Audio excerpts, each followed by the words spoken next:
चलिए next topic शुरू करते हैं, दृढ़ोत्तक या स्क्लेरेन्काइमा। मैंने पहले आपको डायग्राम दिखा दिया। जब स्टार्टिंग होती है तो इसमें डिपोजिशन होता है, देन उसके बाद ये मैच्योर सेल में डेड हो जाता है। ठीक है, तो इसलिए मैंने लिख दिया पहले से डेड टिश्यू है, ये कंप्लीट फुल डेड टिश्यू है। खोज किसने की थी? मैटिनियस ने 1805 के अंदर इसकी खोज की। और जब डेड सेल है कोई काम नहीं करेगा, बहुत बढ़िया काम करेगा, help in mechanical strength. Mechanical strength मतलब यांत्रिक दृढ़ता, मजबूती प्रदान करेगा ये। ठीक है, अभी आपको बताएं क्यों मजबूती प्रदान करेगा और क्यों डेड हो जाता है, दैट इज इंपॉर्टेंट। लिग्निन के कारण लिखा हुआ है, ओरिजिन एंड डिस्ट्रीब्यूशन। अगर ओरिजिन की बात करें, बार बार याद करना, प्रोकैम्बियम, प्रोकैम्बियम से इसका ओरिजिन होता है, प्रोकैम्बियम इसका निर्माण करती है। और इसकी सारी की सारी सेल जो होती है थिक सेल वाल होती है। और ये देखिए लिख दिया ना, लिग्निन का निक्षेपण। तो बेटा याद करना, जब लिग्निन का निक्षेपण डिपोजिशन सबसे ज़्यादा होता है तो डेड हो जाती है सेल। पहले प्रीवियस वाले टॉपिक में मैंने स्क्लेन का आपको कॉलेनकाइमा बताया। कॉलन में कहीं लिग्निन का नाम नहीं है, याद रखना। अगर होगा तो बहुत थोड़ा सा, उसके अलावा सेलुलोज, हेमीसेलुलोज और पैक्टिन वहाँ बोला है। यहाँ लिग्निन है और कुछ नहीं बोला, क्योंकि जितना ज़्यादा ये सारा क्या है, लिग्निन भर गया। ये लिग्निन भरने से क्या होगा, सेल को उसने डेड कर दिया। अब सेल वॉल के बारे में बात करें तो सेल वॉल इसकी शुरू से यहीं से स्टार्ट करना है। लिग्निन अधिक है और पिट पाए जाते हैं इसके अंदर, बताएंगे इसको। पिट आगे ब्रॉडेड पिट्स होते हैं। पिट होते क्या हैं, ये छोटे छोटे छिद्र होते हैं। जैसे एक सेल के अंदर दूसरे सेल में मैं आपको थोड़ा सा डायग्राम बना के दे देता हूँ, हालांकि इसकी डिटेल अपन करेंगे पेपर 3 के अंदर। पिट, ये जो पिट होता है, ये डायग्राम मैंने आपको दिया, प्राइमरी सेल वॉल, ये प्राइमरी सेल वॉल और ये सेकेंडरी सेल वॉल। दो सेल के बीच में एक जगह पाई जाती है, खाली जगह पाई जाती है, दैट इज़ नोन एज पिट। तो पिट बहुत ज़्यादा मिलेंगे इसके अंदर। ठीक है, क्योंकि डेड है ना सेल, सेल तो पूरी तरह डेड है, परंतु जो मटेरियल इसके अंदर थोड़ा बहुत पड़ा है, इससे वो थोड़ा एक्सचेंज करेगा। पिट की वजह से एक सेल से दूसरे सेल में एक्सचेंज करेगा, बाकी सारी की सारी सेल डेड है। शेप की बात करें, 2 टाइप ऑफ सेल होती है इसके अंदर। एक तो स्क्लेराइड्स, जिसे हम कहते हैं छोटी दृढ़ कोशिकाएं, दूसरा फाइबर, लंबी तंतु कोशिकाएं। अब एक एक को पढ़ेंगे। नंबर 1 स्क्लेराइड्स, कठोर होती है, गोल होती है। पहले इसकी शेप बता रहे हैं, लंबी है, ताराकार, समव्यासी, अंडाकार और डिफरेंट शेप। इंग्लिश में बात करें कठोर, solid, round, long, star shape, isodiametric, oval and different shape present in this. कहाँ कहाँ प्रेजेंट होगी? Cortex, pit, leaf, seed coat, vascular bundle में पाई जाती है। याद रखना, ये स्पेशल कंडीशन है। कहाँ कहाँ मिलेगी स्लेट? छोटी दृढ़ कोशिकाएं। देखो लीफ के अंदर भी होती हैं, जो मैच्योर लीफ होती है, या कई प्लांट ऐसी होती हैं जिनमें लीफ जो छोटी छोटी कठोर सेल प्रेजेंट होती है, टाइट होती है लीफ, उसके अंदर भी ये स्क्लेराइड्स मिलेगी। अब एक छोटा सा पॉइंट इंपॉर्टेंट दे दिया, प्लांट की एज के अकॉर्डिंग, मतलब जैसे जैसे प्लांट बढ़ता है, प्लांट छोटा है साइज छोटा, प्लांट बड़ा साइज बड़ा, इसलिए लिख दिया प्लांट की एज के अकॉर्डिंग अलग अलग साइज है। जैसे मैंने अभी फिर बताया, फिर रिपीट कर रहा हूँ, छोटा प्लांट साइज छोटा, जैसे जैसे एज के अकॉर्डिंग प्लांट बड़ा होता जाएगा, इसकी साइज भी थोड़ा बड़ा होता जाएगा। अब एक पॉइंट ये आप पता लगा सकते हैं, स्क्लेराइड्स कैसे कहते हैं। अमरूद खाते हैं आप, नाशपाती खाते हैं, अमरूद खाते हैं, तो ये अमरूद का गुद्दा कैसे पहचानोगे? अमरूद का गुद्दा लो, मैंगो का गुद्दा लो, मैंगो का गुद्दा आपको रगड़ेगा नहीं, मतलब किरकिरापन नहीं आएगा, स्मूथ होता है। जबकि अमरूद और नाशपाती के गुद्दे में किरकिरापन होता है। वो किरकिरापन जो गोल गोल दिखता है, कड़कड़ की आवाज़ आती है, वो स्क्लेराइड्स की वजह से होती है। याद रखना, ये प्रैक्टिकल भी आप कर सकते हैं। अमरूद नाशपाती खाने पर किरकिरापन जो आता है। Then type of sclereids, type of sclereids में 5 टाइप की होती हैं। ब्रैकीस्क्लेराइड्स, जिसकी शेप स्टोन सेल की तरह होती है। ठीक है। देन मैक्रोस्क्लेराइड्स, देन ओस्टियोस्क्लेराइड, जिसे बोन शेप भी कहते हैं, बोन सेल बोन की तरह होती है। ऑस्टियोस्क्लेराइड्स सेटेलाइट, तारे की आकृति की। और ट्राइकोस्क्लेराइड्स या इंटरनल हेयर होते हैं, ऐसे हेयर जो इंटरनल होते हैं।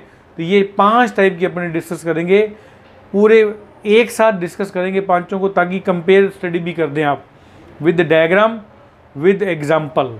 नेक्स्ट पढ़ेंगे। चलिए नेक्स्ट आप स्टार्ट करते हैं। टाइप ऑफ स्क्लेराइड्स के बारे में बात करेंगे। 5 टाइप होती हैं इसके, जो मैंने आपको पहले बताया था। विद डायग्राम पढ़ेंगे। ब्रैकीस्क्लेराइड्स, मैक्रोस्क्लेराइड, ओस्टियोस्क्लेराइड, एस्टियोस्क्लेराइड एंड ट्राइकोस्क्लेराइड। एक एक को कुछ थ्योरी भी दे रखी है। ब्रैकीस्क्लेराइड्स जिसको हम बोलते हैं स्टोन सेल। अब देखें छोटे छोटे पॉइंट अगर देखेंगे इसके अंदर साइज में स्मॉल होता है ये, ठीक है जी, छोटा। आइसोड्रामेटिक में सम व्यास की, एक ही व्यास की होंगी सेल, ये नहीं भी कोई बड़ी है कोई छोटी है, नो, सम व्यासी आइसोड्रामेटिक। तो कहाँ पाई जाएगी? प्रेजेंट इन बार्क, छाल के अंदर, कॉर्टेक्स वलकुट के अंदर, पित्त मज्जा के अंदर, फ्लोएम और फ्लैशी फ्रूट जो गुद्देदार फल होते हैं उनके अंदर पाया जाता है। साथ के साथ इसका डायग्राम भी देखते हैं। That is the small cell है ना, ये सारी की सारी stone cell. Example pyrus fruits के अंदर होता है ये। सेकंड पॉइंट आएगा मैक्रोस्क्लेराइड्स और रॉड शेप सेल, जिसे कहते हैं रॉड शेप। डायग्राम देखो, अब डायग्राम भी देखते हैं साथ साथ। ये रॉड की तरह दिख रही है ना सेल, तो इसमें लिख दिया थोड़ी थोड़ी theory. Long rod shape cell होती हैं ये, तो कहाँ प्रेजेंट होंगी? Present in leaf and stem cortex, leaf और स्टेम कॉर्टेक्स में मिलेगी। और सीड कोड में भी, बीज आवरण, जो बीजों के चारों तरफ आवरण पाया जाता है, जो उसे सीड कोड कहते हैं, उसमें भी मिलेगी। एग्जाम्पल किसमें? ज़्यादातर लेग्यूमिनोसी फैमिली, जिसे हम कहते हैं मटर कुल के प्लांट, मटर कुल वाला प्लांट है ये, ठीक है, उसमें मिलेगी आपको मैक्रोस्क्लेराइड। ये डायग्राम आपके सामने रोड शेप सेल होती है। थर्ड है ओस्टियोस्क्लेराइड, दूसरा नाम इसका है बोन सेल। ये देखिए डायग्राम देखें, बोन की तरह दिखती ना, तो लिख दिया लॉन्ग सेल, दोनों किनारे फ्लैट। ये देखिए ये भी फ्लैट, ये भी फ्लैट, दोनों किनारे इसके फ्लैट होते हैं, इसलिए इसका शेप कैसे हो जाएगी? Bone shape. एग्जाम्पल क्या है? लीफ ऑफ द हेक्या, हेक्या प्लांट है, उसकी लीफ के अंदर बहुत बढ़िया प्लांट ये मिला था। थर्ड ओस्टियोस्क्लेराइड। फोर्थ पॉइंट है एस्ट्रोस्क्लेराइड, सेटेलाइट। ये देखिए तारे की नुमा, बिल्कुल तारे की नुमा ऐसे ही दिखेगी, अगर इसको माइक्रोस्कोप में देखेंगे बिल्कुल सेम शेप है, इसलिए लिख दिया स्टार शेप। कहाँ मिलेगा? एग्जाम्पल निम्फिया की लीफ में, निम्फिया प्लांट जो होता है वो वाटर का प्लांट होता है, वाटर में पाया जाता है, ठीक है ना, तो निम्फिया की लीफ के अंदर ये आपको एस्ट्रोस्क्लेराइड्स या सेटेलाइट सेल मिलेगी। नंबर 5 पॉइंट है ट्राइकोस्क्लेराइड्स, जिसको हम बोलते हैं इंटरनल हेयर। हेयर लाइक है, नाम से पता लग रहा है, hair like, branched and branch. ये देखिए दोनों डायग्राम बनाए, ये अनब्रांच्ड है, ये ब्रांच्ड है। शाखित और अशाखित प्लांट होते हैं। और किस में मिलेगा ज़्यादातर? Present in leaf and stem of hydrophyte. जितने भी जलोदविद पौधे होते हैं, हाइड्रोफाइट्स मैंने जलोदविद, उन जलोदविद प्लांट्स की लीफ में भी और स्टेम में भी ये मिलेंगे आपको। और कहाँ और अगर देखें इंटरनल पॉइंट, तो कहाँ मिलेंगे? इंटरसेलुलर स्पेस में, अंतः कोशिकीय स्थान, हिंदी इंग्लिश दोनों समझे, अंतः कोशिकीय स्थान में ये पाए जाते हैं। डायग्राम आपके सामने है। ये है 5 स्पेशल प्रकार के स्क्लेराइड्स, ब्रैकीस्क्लेराइड्स, मैक्रोस्क्लेराइड्स, ओस्टियोस्क्लेराइड्स, एस्ट्रोस्क्लेराइड्स, ट्राइकोस्क्लेराइड। नॉर्मल वे में याद करने हैं, stone cell, rod cell, bone cell, satellite cell and internal hair. Next point पढ़ेंगे, नंबर इसका पार्ट है फाइबर, तंतु। चलिए नेक्स्ट टॉपिक लेते हैं, नंबर 2, फाइबर, तंतु। थ्योरी देखें इसके अंदर, लॉन्ग होते हैं, थिन होते हैं, लिग्निन प्रेजेंट होता है इसके अंदर। सबसे इंपॉर्टेंट पॉइंट, लिग्निन बहुत ज़्यादा होगा इसके अंदर, ठीक है। प्रेजेंट इन किस में प्रेजेंट हो गए? वेस्कुलर टिश्यू में, मतलब समवैन उत्तक में पाए जाते हैं। और outer part of the stem, stem के बाहर की तरफ भी मिलेंगे, अंदर तो है ही है परंतु स्टेम के बाहर भी मिलेंगे। अब काम क्या करते हैं? इंपॉर्टेंट पॉइंट है काम, फंक्शन। प्लांट की वायु, एयर, गुरुत्व या ग्रेविटी और कई सारे फैक्टर है ना, बहुत सारे फैक्टर होते हैं, टेम्परेचर है जैसे, या और विंड वेलोसिटी है, बहुत सारी, उनके उत्पन्न होने वाले तनाव से जो टेंशन उत्पन्न होती है, प्लांट डेड ना हो जाए, उससे ये रक्षा करते हैं। ये पॉइंट याद रखना, फाइबर का काम क्या है। 4 प्रकार के होते हैं, 4 टाइप है इसके अंदर, चारों को पढ़ते हैं। जाइलम फाइबर्स, जाइलमी तंतु, सरफेस फाइबर, सतही तंतु, एक्स्ट्रा जाइलरी फाइबर, अतिरिक्त जाइलम तंतु, सेप्टेट फाइबर, सेप्टेट पट युक्त तंतु, जिसमें सेप्टा पाए जाते हैं, पट पाए जाते हैं। तो एक एक को पढ़ते हैं। नंबर 1 है जाइलम फाइबर। जाइलम फाइबर पढ़ते हैं, प्रेजेंट इन जाइलम, कहाँ मिलेगा? जाइलम में मिलेगा, नाम से पता लग रहा है, याद करने में प्रॉब्लम नहीं आएगी आपको। नॉर्मल वे में क्या कहते हैं सामान्य भाषा में, वुड फाइबर, काष्ठ तंतु, ऐसे तंतु जो लकड़ी में पाए जाते हैं, उस प्रकार इसका नाम भी वुड फाइबर दे दिया। इसके फिर आगे 3 टाइप हैं, इसके 3 टाइप है, कौन कौन से, libriform, fibre tracheids and gelatinous fibre. एक एक और देखते हैं विद डायग्राम। तो देखिए नंबर 1 पॉइंट, लिब्रीफॉर्म फाइबर, इसकी secondary wall, most important point, इसकी सेकेंडरी वॉल थिक होती है। जब थिक तो है ही है, तो जब थिक लिख दिया ना तो ये याद रखना बेटा ज़्यादा थिक होती है, नॉर्मल थिक से भी ज़्यादा होगी। और कौन से पिट पाए जाते हैं, सिंपल पिट पाए जाते हैं, सिंपल पिट पाए जाते हैं। अभी पिट के बारे में मैं थोड़ा सा बताऊंगा पॉइंट, परंतु इसका डिटेल पूरा पेपर 3 के फर्स्ट यूनिट में आपको मिलेगा। Type of pit, simple pit and bordered pit, सामान्य गर्त और परिवेशित गर्त। मैं आपको थोड़ा सा बता देता हूँ यहाँ, जब कभी 2 सेल के बीच में, जैसे आपने सुना होगा ये और ये देखिए आप, ठीक है, ये primary cell wall, secondary cell wall और मिडल मिला के बीच में ये गैप बन गया, ये पिट होता है। ये पॉइंट याद रखना, ये पिट होता है, ठीक है। अभी नॉर्मल है, परिवेशित पिट अलग टाइप का होता है और सिंपल पिट अलग टाइप का होता है। तो अपने को केवल अभी नाम याद करो बेटा, सिंपल पिट प्रेजेंट होते हैं। ये डायग्राम भी देखते हैं, जब सिंपल पिट बोलेंगे ना हमेशा 0 0 मतलब सिंगल डॉट्स आपको दिखाई देगा, that is the libriform. Second point है फाइबर ट्रैकीड्स, इसकी सेकेंडरी वॉल थिन होती है, जैसे अभी पढ़ा ना थिक, तो यहाँ लिख दिया थिन, पतली सेल वॉल है सेकेंडरी सेल वॉल। और इसमें प्रेजेंट क्या है, ब्रॉडेड पिट, जिसे कहते हैं परिवेशित गर्त। परिवेशित गर्त के मैं बारे में थोड़ा सा बता देता हूँ, हालांकि पूरी डिटेल अपन पढ़ेंगे। ये मिडल मिला होगी, ये प्राइमरी सेल वॉल हो गया, ये प्राइमरी सेल वॉल हो गया, और सेकेंडरी सेल वॉल जो है इस प्रकार शेप बना लेगा एक स्पेशल। आप लोगों ने पढ़ा होगा, याद आ गया होगा पॉइंट, ठीक है। नहीं याद आया तो अपने जब पेपर 3 यूनिट 1 में पूरा डिटेल पढ़ेंगे। ये इसका डायग्राम है, देखिए इसका डायग्राम जब हम डायग्रामेटिक शो करते हैं, याद रखना पिट जब ब्रॉडेड बोलेंगे तो इस प्रकार, और एक सेंटर में लाइन, 2 कंडीशन होती है इसमें। कई बार इस प्रकार भी डायग्राम बन जाता है, इस प्रकार का डायग्राम बने तो उसको समझना आपने ब्रॉडेड पिट। सिंगल गोला करे बीच में तो याद कर लेना, वो सिंपल पिट के बारे में बता रहा है। ये पॉइंट बहुत इंपॉर्टेंट है, डायग्रामेटिक।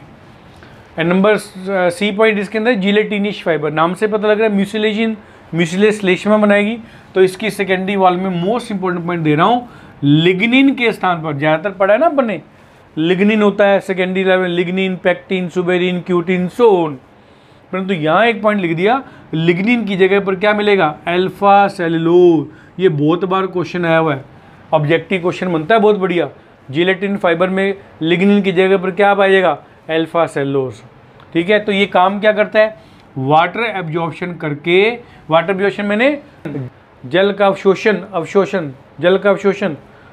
अवशोषण करके म्यूसिलेज बनाती है, श्लेष्मा बनाती है। ये देखिए इसका डायग्राम नॉर्मल, बीच में कुछ नहीं, सिर्फ एक श्लेष्मा दिखाई है अपन ने बीच में। ये हो गया 3rd पॉइंट, जिलेटिनियस फाइबर। दूसरा पॉइंट ये हो गया अपना जाइलम फाइबर। दूसरा पॉइंट आएगा सरफेस फाइबर। सरफेस फाइबर में क्या लिख दिया, ट्रू फाइबर नहीं है, सत्य फाइबर नहीं है, ये बिल्कुल नॉर्मल है, फॉल्स है।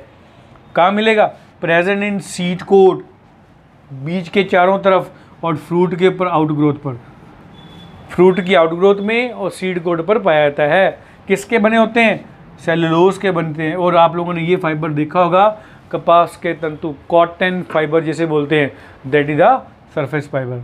नेक्स्ट पढ़ेंगे number 3, extra xylary fibre. Extra xylary fibre, extra xylary fibre में मेन पॉइंट्स के, जाइलम के बाहर है, नाम से पता लग रहा है ना, एक्स्ट्रा जैलरी मान लो जाइलम के बाहर, तो लिख दिया जाइलम के बाहर कहाँ, कॉर्टेक्स एंड बंडल शीट में प्रेजेंट। बंडल शीट मैंने पूल आचद, जो वेस्कुलर बंडल के चारों तरफ कवरिंग होती है उसको बंडल शीट कहते हैं, याद रखना, ठीक है। और इसमें मोस्ट इंपॉर्टेंट पॉइंट दे दिया, प्रेजेंट इन, अगर, if present in pericycle, pericycle मैंने परिरंभ, अगर परिरंभ में पाया था तो उसका नाम क्या दे दिया, पेरीवेस्कुलर फाइबर, ठीक है। लिग्निन की, अब देखिए सबसे इंपॉर्टेंट पॉइंट है ये, लिग्निन की डिपोजिशन की मात्रा, निक्षेपण कितना हो रहा है, उसमें निक्षेपण कितना है, लिग्निन ज़्यादा है कम है, उसके बेस पर 2 प्रकार के फाइबर होते हैं। कौन कौन से? Hard fibre and soft fibre. एक एक को देखते हैं। पहले हार्ड फाइबर, नाम से पता लग रहा है हार्ड, तो सॉलिड होगा, टाइट होगा, बहुत ज़्यादा टाइट होगा ये, ठीक है। लिग्निन का डिपोजिशन कैसा होगा? लिग्निन का निक्षेपण अधिक होगा, ये पॉइंट याद रखना। और present on monocot plant leaf, leaf के अंदर प्रेजेंट है ना ये, कौन सी लीफ में? मोनोकोट लीफ में, एक बीज पत्रीय लीफ में पाए जाते हैं ये, इसलिए इसका नाम क्या दे दिया वैज्ञानिक ने? Leaf fibre. तो ये क्वेश्चन भी आपका ऑब्जेक्टिव क्वेश्चन बन गया। लीफ फाइबर किस में पाए जाते हैं? तो तुरंत ढूंढना मोनोकोट प्लांट लीफ के अंदर। क्लियर? एग्जाम्पल दे दिया, म्यूसा टेक्सिटेलिस, टेक्सटेलिस में क्या होगा? रस्सी बनती है। अगेव, तीनों के नाम याद करने, म्यूसा टेक्सटेलिस रस्सी बनती है, अगेव रस्सी और रफ कपड़े बनते हैं, और एनास में क्लोथ छोटे नॉर्मल कपड़े बनते हैं। तो ये है हार्ड फाइबर।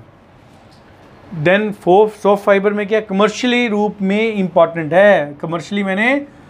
कमर्शियल मैंने व्यापार, व्यापारिक रूप में, ये व्यापारिक रूप में सबसे बेस्ट माना जाता है सॉफ्ट फाइबर।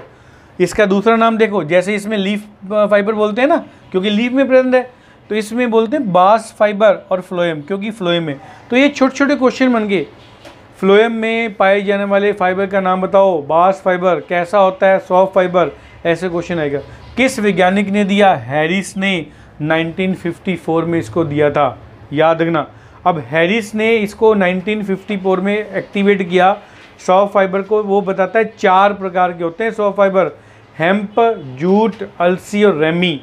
इन तीनों को, चारों को अपने एक एक पॉइंट करके देखते हैं। तो सबसे पहले हेम्प।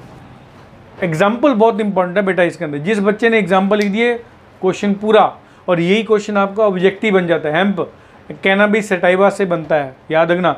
और कैनाबिस सटाइवा कौन होता है? भांग। भांग का जो प्लांट होता है ना, उसका बॉटनिकल नेम है कैनाबिस सटाइवा। उसकी रस्सी बनती है हेम्प से, याद रखना।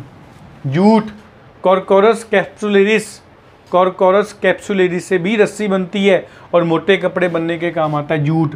तो ये याद है, जूट किससे बनता है? Corchorus capsularis, cannabis sativa, hemp, अलसी। अलसी में लिनियम की स्पीसीज होती हैं, लिनेन होते हैं। आप मार्केट में जाएंगे, जैसे डिफरेंट टाइप के कपड़े ना, कॉटन के दिखा दो, सूत, ये फाइबर के दिखा दो, तो आप बोलेंगे ना लिनेन का कपड़ा दिखाओ, तो वो आपको लिनेन का कपड़ा दे देगा, ठीक है। लिनेन के कपड़े होते हैं। नंबर 4 पॉइंट है रेमी। रेमी में बोमेरिया निविया, बोमेरिया निविया। और मोस्ट इंपॉर्टेंट पॉइंट लिख दिया, 55 सेंटीमीटर लॉन्ग फाइबर है ये, इसमें फिक्स है। साइंटिस्ट ने इसकी डिस्कवरी, इसका एक फाइबर जो है 55 सेंटीमीटर लंबा होता है, और ये फाइबर्स काफ़ी सॉफ्ट होते हैं, और इससे कपड़े बनाने के काम होता है रेमी। तो ये 4 हो गए, हेम्प, जूट, अलसी और रेमी। एक एक पॉइंट को फिर रिपीट कर लेते हैं। Hemp cannabis sativa, jute Corchorus capsularis, अलसी लिनियम, और रेमी बुमेरिया निविया। ये रीट में, नीट में, कॉलेज एजुकेशन जो आपके पेपर हैं, फर्स्ट ग्रेड के पेपर हैं, बहुत बढ़िया क्वेश्चन बनते हैं इसके अंदर। Then last and most important point, septate fibre, पट युक्त तंतु। सेप्टेट फाइबर क्या होते हैं? नाम से पता लग रहा है, कुछ चीज़ें तो नाम से। फेप्टेट मतलब इसमें सेप्टा पाया जाएगा, और सेकेंडरी सेल वॉल बनने के बाद देखो कहाँ पाया जाएगा, ये भी क्लियर कर दिया। जब प्लांट के सेल में प्राइमरी सेल वॉल और सेकेंडरी सेल वॉल बन जाती है, उसके बाद, तो लिख दिया सेकेंडरी सेल वॉल बनने के बाद सेल में thin and soft transfer septa, अनुप्रस्थ, ट्रांसफर मैंने अनुप्रस्थ, अनुप्रस्थ सेप्टा बनते हैं इसके अंदर, उसको हम बोलते हैं सेप्टेट फाइबर। एग्जाम्पल वाइटिस, ये एग्जाम्पल याद करना है वाइटिस। तो एग्जाम्पल बेटा इसमें बहुत इंपॉर्टेंट है। Then last and most important point, function of sclerenchyma. दृढ़ उत्तक के बारे में हमने लास्ट में पढ़ना है, उसका फंक्शन। 1.5 नंबर का क्वेश्चन बहुत बार आया हुआ है, और ये सारे क्वेश्चन 1.5 नंबर के, 1.5 नंबर के क्वेश्चन बनते हैं। मेन पॉइंट लिख दिया, फुल डिटेल लिखें खुद बना के। Help in mechanical strength because elasticity present, तो क्लियर हो गया। स्क्लेनकाइमा में प्रत्यास्था, हिंदी में लिखना है, इलास्टिसिटी मैंने प्रत्यास्था, प्रत्यास्था पाई जाती है, इसलिए यह मैकेनिकल स्ट्रेंथ में, प्लांट की मैकेनिकल स्ट्रेंथ में हेल्प करता है, मतलब यांत्रिक बल में सहायता प्रदान करता है। सेकंड पॉइंट, टर्जिड इन लीफ, लीफ में टर्जिड होता है, इसलिए लीफ चौड़ी बनी रहती है इसकी। नंबर 3, फ्रूट एंड सीड की सरफेस पर प्रेजेंट, जिससे डिस्पर्सल में हेल्प। ये देखिए फ्रूट और सीड की सरफेस पे प्रेजेंट होता है डिस्पर्सल मैंने प्रकीर्णन, जिससे क्या होगा, हवा में प्रकीर्णन द्वारा एक फ्रूट छोटा या सीड एक स्थान से दूसरे स्थान तक जा सकता है। डिस्पर्सल मैंने प्रकीर्णन में हेल्प करता है। And last and most important point, internal organ की सुरक्षा करता है। ये 4 पॉइंट आपके स्क्लेनकामा के फंक्शन है। That is complete sclerenchyma. Complete पूछेगा तो 3 मार्क्स का, ये 5 मार्क्स का नहीं पूछेगा आपसे। कंप्लीट पूछेगा तो 3 मार्क्स का, नहीं तो हाफ 1.5 के क्वेश्चन आपके बन जाएंगे। तो स्टूडेंट्स, देन अगेन वीडियो के एंड में मेरा मोबाइल नंबर आपके सामने लिखा हुआ है, मेल आईडी आपके सामने लिखी है botany.9@gmail.com। अब 2 चीज़ें बेटा मैंने नई ऐड की है। डिस्क्रिप्शन में जाना, डिस्क्रिप्शन में जाके मेरे डिस्कॉर्ड का लिंक भी मैंने दे रखा है। लाइव अगर आप मेरे से डिस्कस करना चाहते हैं, बात करना चाहते हैं, आप उसमें लिंक के साथ शेयर करें। और अगर पीडीएफ में आपके पास कई बच्चों की प्रॉब्लम आती है, उनके पास मेल आईडी नहीं होती, तो आप आप टेलीग्राम में का भी मैंने ग्रुप लिंक दे रखा है, मेरे ग्रुप से जुड़ें, आपको डायरेक्ट वहाँ से पीडीएफ नोट्स मिल जाएंगे। तो दोनों चीज़ें मेरे डिस्क्रिप्शन बॉक्स में जाएंगे तो आपको मिलेगा, डिस्कॉर्ड का लिंक और टेलीग्राम का लिंक। ग्रुप ज्वाइन करें, ऑटोमेटिकली आपको नोट्स आपके पास मिलते जाएंगे। बीएससी फर्स्ट ईयर हो, चाहे बीएससी सेकेंड ईयर हो, चाहे बीएससी थर्ड ईयर, सारे के सारे नोट पीडीएफ आपको मिलते जाएंगे। ठीक है, थैंक यू वेरी मच। सेम वाई अगेन, चैनल अभी स्टार्ट किया है, सब्सक्राइब करें, बेल आइकन दबाएं, ताकि टाइम पे आपको वीडियो मिलती रहे। और मैक्सिमम स्टूडेंट्स को शेयर करें, बताएं, ताकि बॉटनी में किसी प्रकार की प्रॉब्लम नहीं आने दूंगा, ये मैं आपका वायदा करता हूँ। Thank you very much.